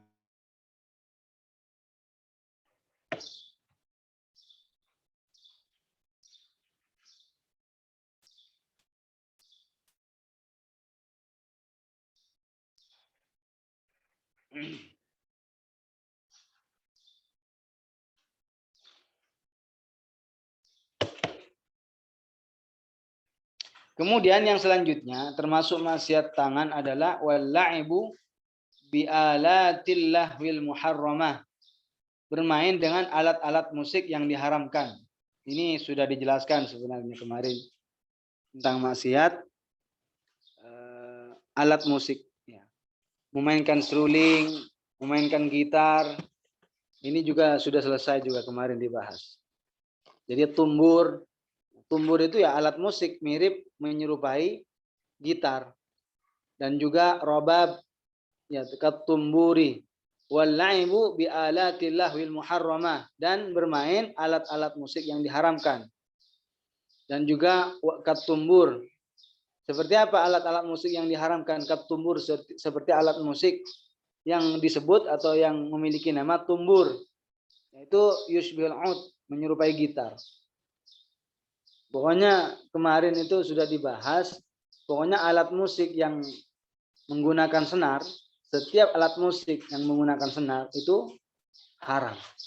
Begitu juga alat musik yang dengan satu alat musik saja sudah memberikan apa? Rasa enak, rasa menyenangkan bagi yang mendengar, itu juga diharamkan. Kenapa hukumnya haram? Masih ingat? Ya, mungkin ada yang ingat alasannya. Karena alat-alat musik seperti itu, seperti gitar, seperti biola, seperti kecapi, itu biasanya syiar-syiarnya siapa? Orang-orang pelaku maksiat.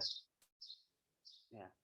Itu biasanya syiar-syiarnya pelaku maksiat, pelaku dosa, pelaku perkara yang diharamkan oleh Allah Subhanahu wa taala. Sehingga itu diharamkan. Kenapa alasannya haram? Karena itu adalah biasanya syiarnya fusaq, syiarnya pelaku dosa. Dan biasanya hal tersebut dia mengantarkan kepada perbuatan dosa. Itu alasannya kalau masih ingat. Jadi apa namanya? Memainkan alat musik yang berupa tumbur menyerupai apa namanya gitar dan juga robab. Nah, robab itu ya kecapi, mirip gitar tapi bentuknya kecil ya. Wal mizmar dan juga seruling. Ya. Seruling juga tidak boleh. Atau trompet itu juga tidak boleh. Wal autar dan juga gitar tidak boleh. Hukumnya diharamkan oleh Allah Subhanahu wa taala. Rasulullah bersabda dalam hadisnya, la yakunanna min ummati yastahilluna al-hira wal harira. Kemudian wal ma'azif.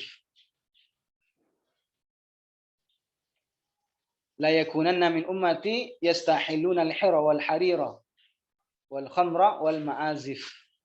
Jadi kata Rasulullah akan datang di kalangan umatku yang mereka melakukan zina, memakai sutra, meminum minuman khamr, dan juga wal ma'azif, memainkan alat-alat musik yang diharamkan. Itu kata Rasulullah. Bahkan dalam hadis Rasulullah mengatakan, sautani mal'unani fid dunya wal akhirah. Ada dua suara yang dilaknat oleh Allah Subhanahu wa taala di dunia dan di akhirat. Apa itu?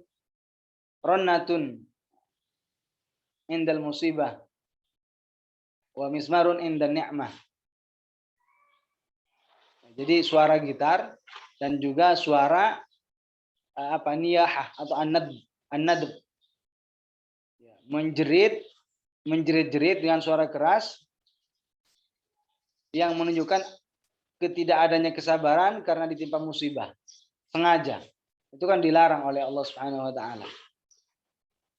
Yang dikenal dengan an-niyahah.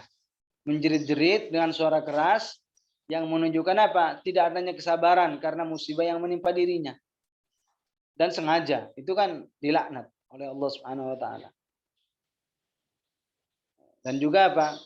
Wa mizmarun inda ni'mah, dan juga suara seruling saat menikmati, bersenang-senang.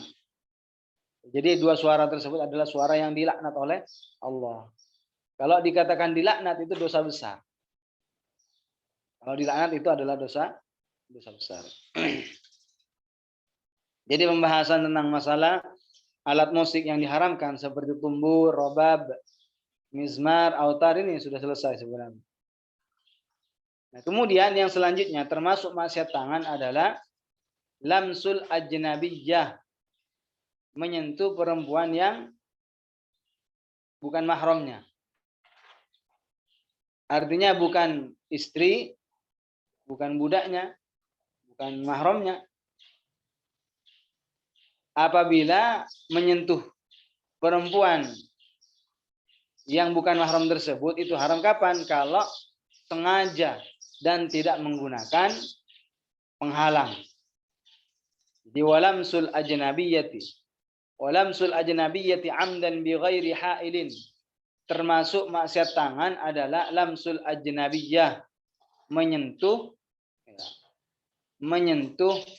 seorang perempuan yang bukan mahram, bukan istri, bukan budak. Haram apabila melakukan hal tersebut secara sengaja, bukan kesentuh, ya, bukan kesentuh, tapi memang tidak sengaja. Ini bukan kesentuh, tapi memang sengaja melakukan, menyentuhnya.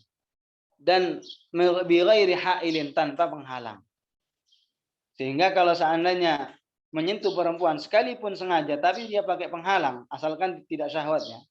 Asalkan tidak syahwat, maka ini tidak diharamkan. Tapi kalau seandainya pakai penghalang, sekalipun pakai penghalang tapi kalau bersyahwat, tidak boleh. Jadi orang yang menyentuh perempuan sengaja sekalipun tidak bersyahwat, itu tak haram, tidak boleh.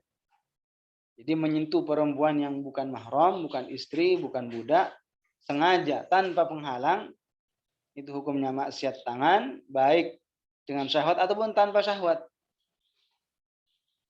Ini maksudnya yang disentuh bukan mahramnya, bukan ibunya, bukan saudarinya, bukan paman dari pihak, bukan bibi dari pihak ayah, dan juga bukan bibi dari pihak ibu. Jadi kalau menyentuh saudarinya, enggak diharamkan. Ini menyentuh perempuan yang ajnabiyah. Jadi menyentuh perempuan yang ajnabiyah, menyentuh perempuan lain yang bukan mahram tanpa penghalang, itu hukumnya haram. Artinya yang haram apa? Menyentuh kulit dengan kulit. Tersentuhnya kulit dengan kulit, itu yang haram. Atau menyentuhnya apa? Menyentuh rambutnya, menyentuh kulitnya. Jadi maksud yang diharamkan di sini adalah menyentuh kulitnya, menyentuh rambutnya, menyentuh giginya, menyentuh kukunya, haram. Baik dengan syahwat ataupun tidak dengan syahwat. Walaupun kata ulama ahli fikih apa? Menyentuh perempuan yang bukan mahram itu tidak dapat membatalkan wudu.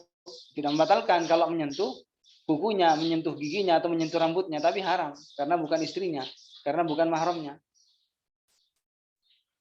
Ya, jadi menyentuh seorang perempuan yang ajnabiyah, menyentuh seorang perempuan yang bukan mahram, apabila menyentuh kulitnya, menyentuh rambutnya, menyentuh giginya, menyentuh kukunya, atau bagian dari badannya, maka ini apa? Ini hukumnya haram kalau tidak menggunakan penghalang. Memang walaupun memang dalam hukum fikih, kalau orang yang lagi punya uduk menyentuh perempuan yang bukan mahram, wudunya tidak batal asalkan menyentuh rambut, menyentuh kuku, menyentuh gigi. Yang dapat membatalkan wudu kalau menyentuh kulitnya, nah itu batal wudunya.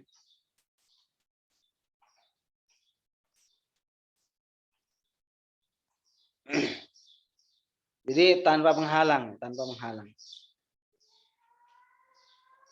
Jadi orang yang menyentuh perempuan yang bukan mahram sengaja tanpa penghalang, itu haram secara mutlak. Apa maksudnya mutlak di sini? Baik dengan syahwat ataupun tidak dengan syahwat. Begitu juga kalau sesama jenis dengan syahwat. Begitu juga sesama jenis laki-laki dengan laki-laki. Walaupun sesama jenis, tapi kalau menyentuhnya dengan syahwat, itu hukumnya haram. Seperti laki-laki dengan laki-laki atau perempuan dengan perempuan, menyentuh kulitnya, lalu menimbulkan syahwat, ini hukumnya haram. Atau dengan mahramnya, dengan saudarinya sendiri, menyentuh saudaranya, menyentuh mahramnya, menyentuh saudaranya misalkan, saudaranya sendiri perempuan disentuh, lalu dengan syahwat, ini hukumnya haram. Kalau tidak dengan syahwat enggak haram karena mahramnya. Sedangkan dalil yang menunjukkan tentang keharaman menyentuhnya seorang laki-laki dengan perempuan yang asing, dengan perempuan yang bukan mahram adalah hadis Nabi. Hadis Nabi yang diriwayatkan oleh At-Tabarani, di mana Rasulullah Shallallahu Alaihi Wasallam bersabda, la ayyut'ana ahadukum bihadidatin fi ra'sihi khairun lahu min ayyamassa imra'atan la tahillu lahu. Jadi kata Rasulullah, jika salah satu di antara kalian ditusuk kepalanya dengan menggunakan besi, maka itu lebih ringan daripada balasan orang yang menyentuh perempuan lain yang tidak halal baginya. Jadi kata Rasulullah, orang yang ditusuk kepalanya dengan menggunakan besi kan pasti merasakan sakit. Nah, sakit yang gara-gara ditusuk kepalanya dengan besi itu lebih ringan, khairun, lebih ringan daripada orang ketika menyentuh seorang perempuan yang tidak halal baginya. Artinya tidak halal untuk menyentuhnya. Hadis ini sanadnya jayyid. Sanadnya jayyid. Jadi menyentuh perempuan lain, menyentuh yang bukan mahram itu kalau sengaja dan tanpa penghalang itu hukumnya haram. Itu hukumnya haram. Jadi kalau berdesak-desakan misalkan di tempat yang sempit dan di situ ada perempuan yang bukan mahram misalnya, berusaha sebisa mungkin untuk menghindar, untuk jaga jarak, ya kan? Orang yang ada di suatu tempat yang tempatnya sempit sampai terjadi berdesak-desakan dengan antara laki-laki dengan perempuan misalnya, ya berusaha sebisa mungkin. Dan kalau seandainya masih terjadi, maka berusaha sebisanya, berusaha. Dan kalau seandainya pun tidak disengaja,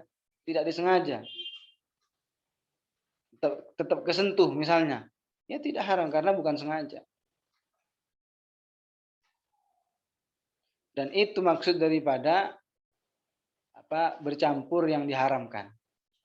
Sebagian orang itu salah paham.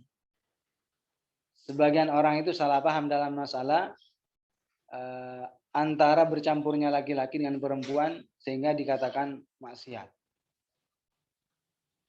Dulu di masa Rasulullah, ketika Rasulullah Nabi kita Muhammad SAW memberikan kajian khusus untuk para perempuan, yang diajak pada saat itu siapa?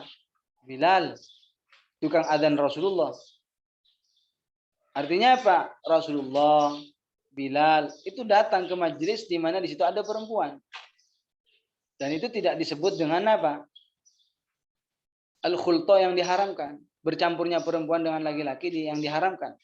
Seandainya dengan sekedar itu berkumpul di satu ruangan itu adalah perkara yang diharamkan. Sungguh lebih awal Rasulullah akan mengatakan.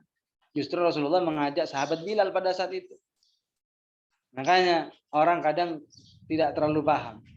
Yang dimaksud dengan bercampur dengan perempuan hanya sekedar dalam satu ruangan. Padahal tidak seperti itu. Di masa zaman dulu, itu kalau orang sholat di masjid, itu laki-lakinya di bagian depan, perempuannya itu di bagian belakang, dan tidak ada satir, tidak ada tirai, tidak ada sesuatu yang menghalangi. Buktinya dulu apa katanya Rasulullah dalam sebuah hadis diceritakan, sebagian makmum itu softnya memilih berdiri di bagian belakang. Soft berdirinya itu memilih di bagian belakang. Kenapa? Karena kalau orang berdiri di soft bagian belakang, itu ketika ruku dapat melihat perempuan yang ada di paling belakang. Maksudnya bukan di paling belakang, bisa melihat perempuan yang ada di belakangnya. Sebagian sahabat yang ada pada saat itu, di mana Rasulullah masih hidup, itu apa? Mereka tidak maju ke saf di paling depan, padahal dalam sholat berjamaah itu dianjurkan untuk berada di posisi saf pertama.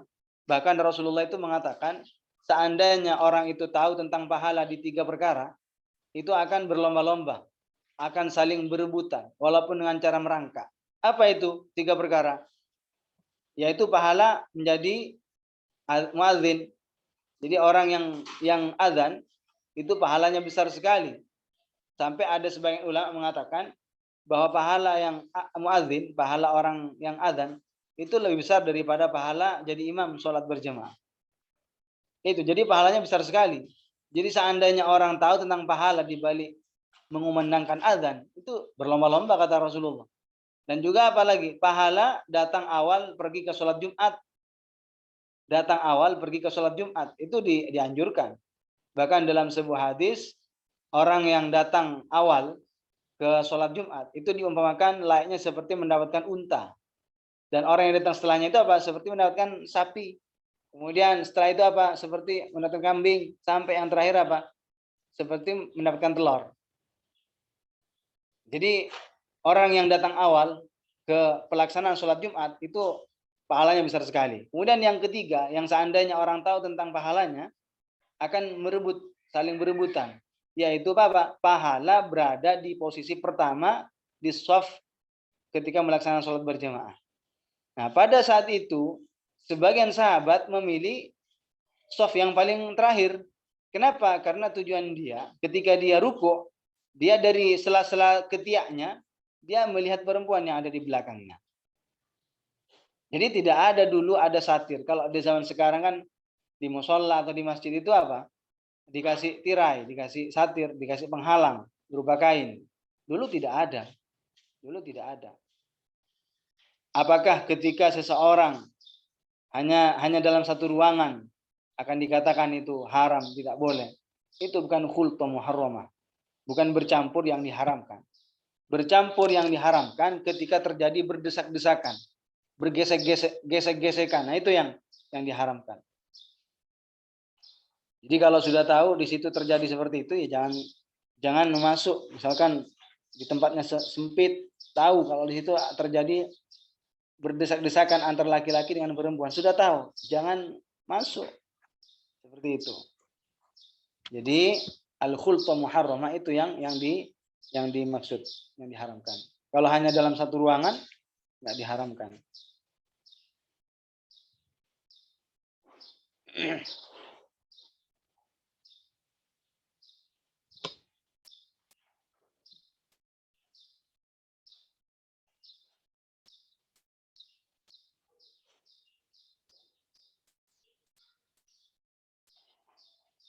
Nah, kemudian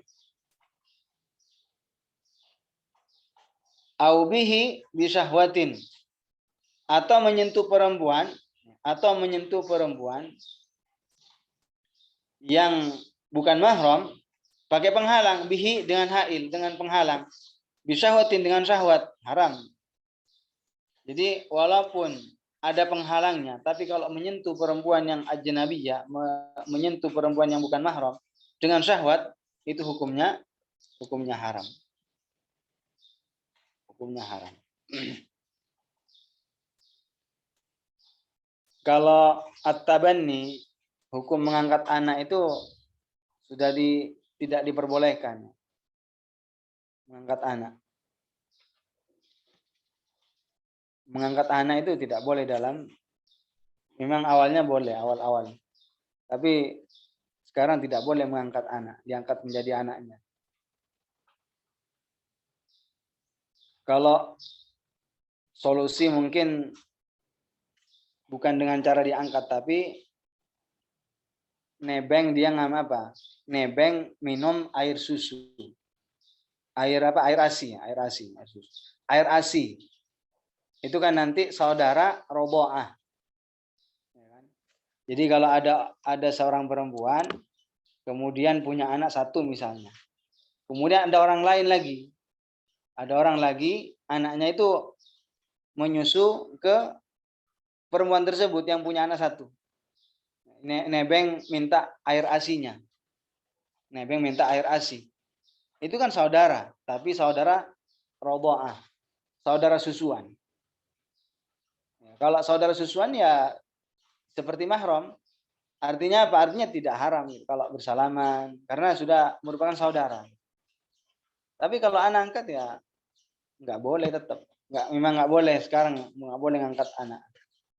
Hukum at-tabanni mengangkat anak itu memang awalnya diperbolehkan. Tapi sekarang sudah dihapus hukum kebolehannya.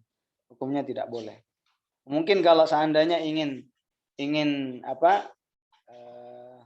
mendidik anak orang lain lah. Katakan nggak punya anak misalkan, ingin punya anak tapi nggak punya anak, akhirnya apa? Ngangkat anak orang lain.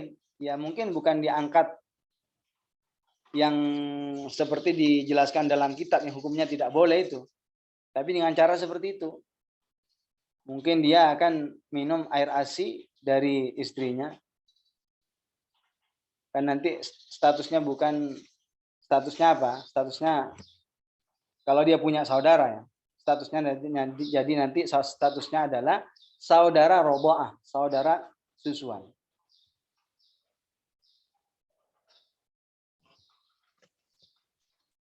Jadi menyentuh seorang perempuan yang bukan mahram, sekalipun menggunakan hail, menggunakan penghalang, tapi dengan syahwat, itu hukumnya tidak boleh, hukumnya haram. Jadi menyentuh dengan syahwat, sekalipun dengan mahramnya, haram. Sekalipun sama jenis. Walau ma'a jinsin, sekalipun sama jenis. Seperti laki-laki menyentuh laki-laki lain dengan syahwat, atau menyentuhnya perempuan dengan perempuan lain dengan syahwat, atau sesama mahram dengan ibunya, dengan saudaranya, dengan bibinya, dengan pamannya misalnya. Itu hukumnya haram tetap. Ini termasuk maksiat tangan. Rasulullah Shallallahu Alaihi Wasallam bersabda, wal yadani zinahumal batshu. Dua tangan zinanya adalah al batshu, yaitu menyentuh. Ya, menyentuh.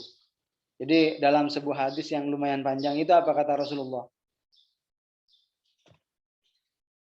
Lisan berzina. Zinanya apa? Berbicara. Berbicara yang buruk. Kemudian mata juga berzina. Zinanya apa? Memandang. Memandang ke perkara yang haram. Telinga juga berzina. Zinanya apa? Zinanya adalah mendengarkan perkataan-perkataan yang diharamkan. Kaki juga berzina. Berzina juga apa? Melangkahkan kakinya untuk melakukan perbuatan dosa. Tapi ini tidak disebut dengan zina hakiki. Ini yang disebut dengan zina hakiki adalah zina yang memasukkan kemaluannya kepada kemaluan yang bukan istri, bukan budak. Bukan istri, bukan budak. Itu di zina. Jadi zina itu definisinya adalah memasukkan hasyafah, kepala zakar, kepada kemaluan yang bukan istri dan juga bukan budaknya. Itu namanya zina. Jadi harus tahu definisinya. Sebagian orang takut, nggak ngerti apa definisi zina. Memang kita harus mengajarkan kepada anak kalau bahwasannya berbohong itu tidak boleh. Ya. Berbohong itu tidak boleh, mengadu domba itu tidak boleh, harus dicegah, harus ditinggalkan. Berzina itu harus ditinggalkan, tidak boleh. Anak kecil kalau tidak dijelaskan apa itu zina, nggak ngerti. Sebagian orang menganggap ini sudah paham. Kalau orang yang dewasa mungkin paham, tapi kalau anak kecil ketika seorang wali menjelaskan, tinggalkan perbuatan zina, jangan melakukan zina, nggak ngerti apa itu. Makanya ulama menjelaskan zina itu apa? Ilajul hasyafati. Memasukkan hasyafah. Hasyafah itu ra'sul zakar. Itu kepala zakar. Ila kubuli ghairi zaujatihi wa amatihi. Kepada farji yang bukan bukan budak dan juga bukan istrinya. Kepada farji, bukan kepada jalan belakang. Kalau jalan ke belakang itu namanya liwat, anal seks. Anal seks. Itu apa? Itu liwat namanya, bukan zina, liwat. Dan itu haram. Walaupun dilakukan kepada istrinya. Walaupun dilakukan kepada istrinya tidak boleh.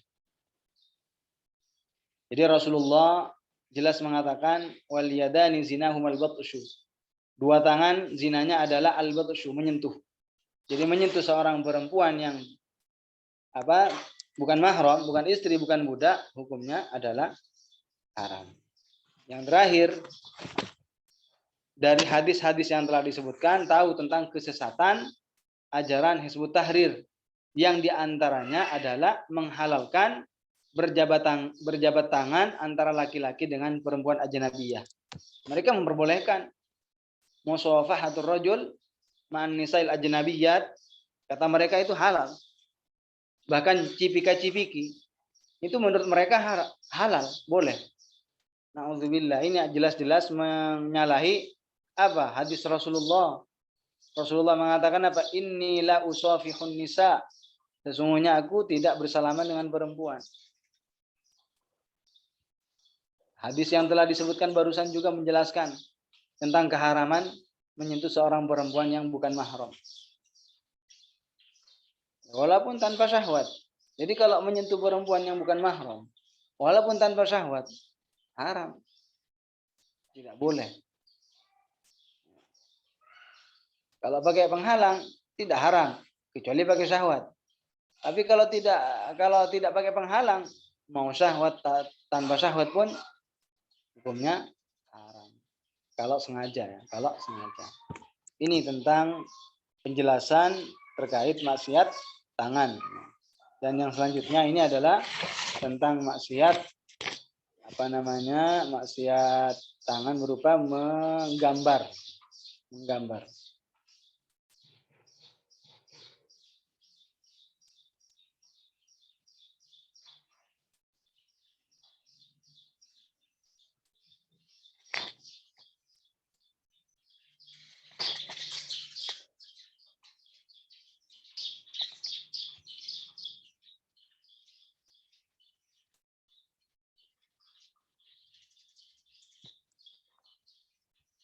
Baik, sampai sini ya. Mudah-mudahan apa yang kita bahas dari awal tadi dapat kita serap walaupun tidak semua. Mudah-mudahan apa yang kita pelajari menjadi ilmu yang barokah, dan insya Allah di pertemuan yang akan datang kita hadir dan bisa melanjutkan maksiat tangan berikutnya, yaitu menggambar sesuatu yang hidup, bukan menggambar pohon atau gunung ya. Ini menggambar sesuatu yang memang punya roh, punya nyawa, insya Allah. Baik. Jika tidak ada pertanyaan, kita tutup.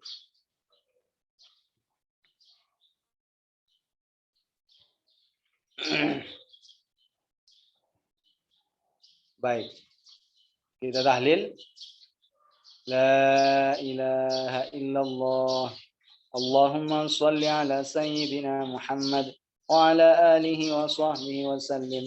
Rabbi ighfir li wa liwalidayya wa lil mu'minina wal mu'minat. Assalamualaikum warahmatullahi wabarakatuh.